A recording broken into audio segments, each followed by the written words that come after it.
ಪ್ರಿಯ ವೀಕ್ಷಕರೆಲ್ಲರಿಗೂ ನನ್ನ ಪ್ರೀತಿಯ ನಮಸ್ಕಾರ.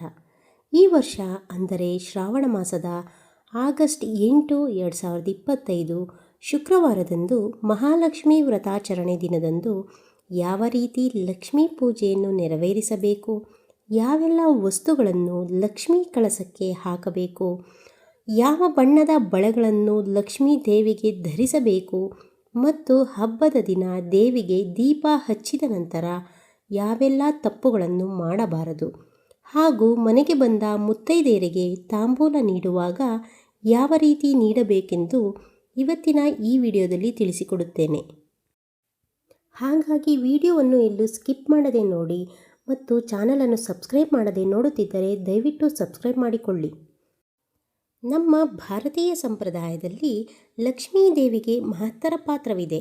ಹಾಗಾಗಿ ನಮ್ಮ ತಲೆತಲಾಂತರದಿಂದ ನಮ್ಮ ಹಿರಿಯರು ನಡೆಸಿಕೊಂಡು ಬಂದಿರುವ ಈ ಆಚರಣೆಯನ್ನು ನಾವು ಸಹ ಸಾಂಪ್ರದಾಯಿಕವಾಗಿ ನಡೆಸಿಕೊಂಡು ಹೋದರೆ ನಮ್ಮ ಮನೆಯಲ್ಲೂ ಸಹ ಮಹಾಲಕ್ಷ್ಮಿ ಸದಾಕಾಲ ನೆಲೆಸುತ್ತಾಳೆ. ಆದರೆ ಅದನ್ನು ಆಚರಿಸುವ ಪದ್ಧತಿ ನಮಗೆ ತಿಳಿದಿರಬೇಕಷ್ಟೆ.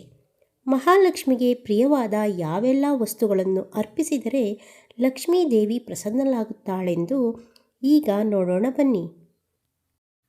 ಈ ರೀತಿಯಾಗಿ ಮಹಾಲಕ್ಷ್ಮಿ ವ್ರತವನ್ನು ಆಚರಿಸಿ ಅದೆಷ್ಟೋ ಕುಟುಂಬಗಳು ಸದಾಕಾಲ ಸುಖ ಶಾಂತಿ ಸಮೃದ್ಧಿಯಿಂದ ಬಾಳುತ್ತಿವೆ. ಹಾಗಾಗಿ ಪ್ರತಿ ಮನೆಯಲ್ಲಿಯೂ ಈ ರೀತಿ ಮಾಡಿದರೆ ಲಕ್ಷ್ಮೀ ದೇವಿ ಎಲ್ಲರಿಗೂ ಪ್ರಸನ್ನಳಾಗುತ್ತಾಳೆ. ಈ ಹಬ್ಬದ ದಿನ ಕೆಲವು ನಿಯಮಗಳನ್ನು ಪಾಲಿಸಬೇಕು. ವರಮಹಾಲಕ್ಷ್ಮಿ ಹಬ್ಬದ ಬಗ್ಗೆ ಭವಿಷ್ಯೋತ್ತರ ಪುರಾಣದಲ್ಲಿ ಹೀಗೆ ತಿಳಿಸಿದ್ದಾರೆ. ಚಾರುಮತಿ ದೇವಿಯ ಕನಸಿನಲ್ಲಿ ಸಾಕ್ಷಾತ್ ಮಹಾಲಕ್ಷ್ಮಿ ದೇವಿ ಕಾಣಿಸಿಕೊಂಡು ಶ್ರಾವಣ ಮಾಸದಲ್ಲಿ ಪೌರ್ಣಮಿಗೂ ಮುನ್ನ ಬರುವ ಶುಕ್ರವಾರದಂದು ಯಾರು ನನ್ನನ್ನು ಪೂಜಿಸುತ್ತಾರೋ ಅವರಿಗೆ ನಾನು ಅವರು ಕೇಳಿದ ವರಗಳನ್ನು ನೀಡುತ್ತೇನೆಂದು ಹೇಳಿದ್ದಾರೆ. ಆಗ ಚಾರುಮತಿ ದೇವಿಯ ಎಲ್ಲ ಆಚಾರಗಳನ್ನು ನೋಡಿ ತಾನೇ ಲಕ್ಷ್ಮೀ ದೇವಿ ಕನಸಿಗೆ ಬಂದು ಈ ರೀತಿ ಹೇಳಿದ್ದರು. ಅಂದಿನಿಂದ ಚಾರುಮತಿ ದೇವಿ ಈ ವ್ರತವನ್ನು ಆಚರಿಸಿ ಸಕಲ ಸಂಪನ್ನಗಳನ್ನು ಪಡೆದರು ಎಂದು ಪುರಾಣಗಳಲ್ಲಿ ಉಲ್ಲೇಖವಿದೆ.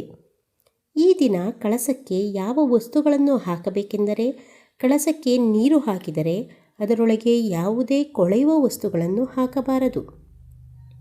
ಅಂದರೆ ಕೆಲವರು ನಿಂಬೆಹಣ್ಣನ್ನು ಕಳಸದೊಳಗೆ ಹಾಕುತ್ತಾರೆ, ಹಾಗೆ ಮಾಡಬಾರದು. ಮತ್ತು ಬಾದಾಮಿ ಗೋಡಂಬಿಯನ್ನು ನೀರಿನೊಳಗೆ ಹಾಕಬಾರದು, ಅದು ಸಹ ಕೊಳೆಯುತ್ತದೆ. ಕಳಸಕ್ಕೆ ಅಕ್ಕಿಯನ್ನು ತುಂಬಿಸಿಡುವುದಾದರೆ ಮಾತ್ರ ಬಾದಾಮಿ ಗೋಡಂಬಿಯನ್ನು ಹಾಕಬೇಕು. ಇನ್ನು ಕಳಸಕ್ಕೆ ಏನು ಹಾಕಬೇಕೆಂದರೆ 6 ಗೋಡಂಬಿ, 6 ಹಳದಿ ಬಣ್ಣದ ಕವಡೆಗಳು, 6 ಗೋಮೂತಿ ಚಕ್ರ, 6 ಬಾದಾಮಿ, 1 ಬೆಳ್ಳಿಯ ನಾಣ್ಯ ಅಥವಾ ಮನೆಯಲ್ಲಿರುವ ಯಾವುದಾದರೂ ಬೆಳ್ಳಿಯ ಚಿಕ್ಕ ಆಭರಣ ಮತ್ತು 6 ಲವಂಗ, 6 ಕಮಲದ ಬೀಜ, 1 ಬಟ್ಟಲು ಅಡಿಕೆ, ಇದರ ಜೊತೆ 1 ಚಿಕ್ಕ ಬಂಗಾರದ ಒಡವೆ ಅಥವಾ ನವರತ್ನದ ಉಂಗುರವಿದ್ದರೆ ಅದನ್ನು ಹಾಕಬಹುದು. ಈ ಒಡವೆಯನ್ನು ಬಳಸಿದ್ದರೆ ಅದನ್ನು ಹಾಲು ಮತ್ತು ನೀರಿನಲ್ಲಿ ತೊಳೆದು ಹಾಕಬೇಕು. ಏಕೆಂದರೆ ನಾವು ಧರಿಸಿದ್ದನ್ನು ದೇವಿಗೆ ಹಾಕಬಾರದು. ಈ ರೀತಿ ತೊಳೆದು ಹಾಕಬೇಕು. ಮತ್ತು ಲಾವಂಚ ಬೇರು ಸ್ವಲ್ಪ ಹಾಗೂ 1 ಏಲಕ್ಕಿ ಕಾಯಿ ಅಥವಾ ಏಲಕ್ಕಿ ಪುಡಿಯನ್ನು ಹಾಕಬೇಕು. ಇವೆಲ್ಲ ವಸ್ತುಗಳನ್ನು ಹಾಕಿದ ನಂತರ ಲಕ್ಷ್ಮಿಗೆ ಪ್ರಿಯವಾದ ಸುಗಂಧ ದ್ರವ್ಯವನ್ನು ಹಾಕಬೇಕು. ಅಂದರೆ ಜವಾದು ಪುಡಿಯನ್ನು ಹಾಕಬೇಕು. ಇದೆಲ್ಲವೂ ಗ್ರಂಥಿಗೆ ಅಂಗಡಿಗಳಲ್ಲಿ ಸಿಗುತ್ತದೆ. ಅಲ್ಲಿ ತಂದಿಟ್ಟು ನೀವು ದೇವಿಗೆ ಅರ್ಪಿಸಬೇಕು. ಇವೆಲ್ಲವೂ ಲಕ್ಷ್ಮಿಗೆ ಪ್ರಿಯವಾದ ವಸ್ತುಗಳು ಹಾಗೂ ಮಂಗಳಕರ ವಸ್ತುಗಳಾಗಿವೆ. ಹಾಗಾಗಿ ಇವೆಲ್ಲವನ್ನು ದೇವಿಗೆ ಅರ್ಪಿಸಬೇಕು. ಈ ವಸ್ತುಗಳೆಲ್ಲವನ್ನು ಕಳಸಕ್ಕೆ ಹಾಕಬೇಕಾದರೆ ನಿಮ್ಮ ಮನಸ್ಸು ಶುದ್ಧವಾಗಿ ಏಕಚಿತ್ತವಾಗಿ ಲಕ್ಷ್ಮೀ ದೇವಿಯನ್ನು ಪ್ರಾರ್ಥಿಸುತ್ತಾ, ಅಮ್ಮ ಮಹಾತಾಯಿ, ನಿನಗೆ ಪ್ರಿಯವಾದ ವಸ್ತುಗಳನ್ನು ಕಳಸಕ್ಕೆ ಅರ್ಪಿಸುತ್ತಿದ್ದೇನೆ. ಪ್ರತಿ ವರ್ಷ ನನಗೆ ಈ ಹಬ್ಬದ ಆಚರಣೆಯನ್ನು ಮಾಡುವ ಶಕ್ತಿ ಮತ್ತು ಮನಸ್ಸನ್ನು ಕೊಡು. ನಮ್ಮ ಮನೆಯಲ್ಲಿ ಶಾಂತಿ, ಸಂತೋಷ, ಸಕಲ ಸೌಭಾಗ್ಯಗಳನ್ನು ಕೊಟ್ಟು ನಮ್ಮ ಮನೆಯಲ್ಲಿ ನೆಲೆಸು ತಾಯಿ ಎಂದು ಬೇಡಿಕೊಳ್ಳಬೇಕು.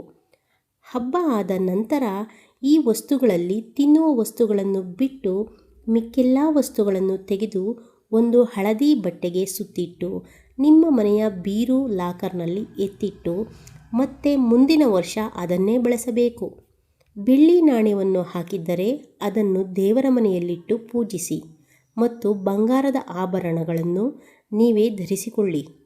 ಇನ್ನು ಮಿಕ್ಕ ತಿನ್ನುವ ವಸ್ತುಗಳನ್ನು ನೀವೇ ತಿನ್ನಿ.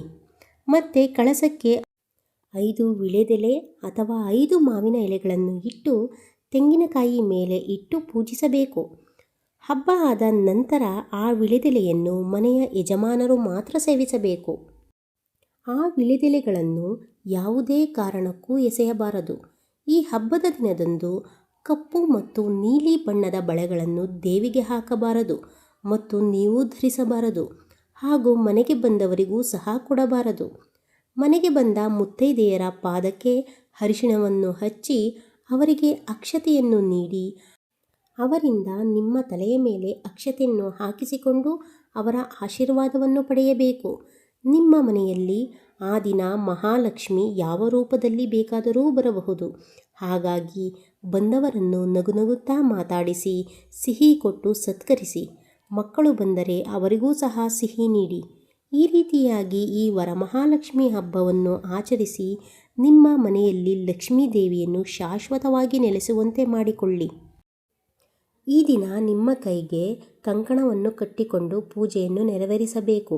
ಅದರಲ್ಲಿ 9 ಗಂಟುಗಳಿರಬೇಕು ಮತ್ತು ಅದನ್ನು ಕಟ್ಟುವಾಗ 3 ಗಂಟುಗಳು ಹಾಕಬೇಕು.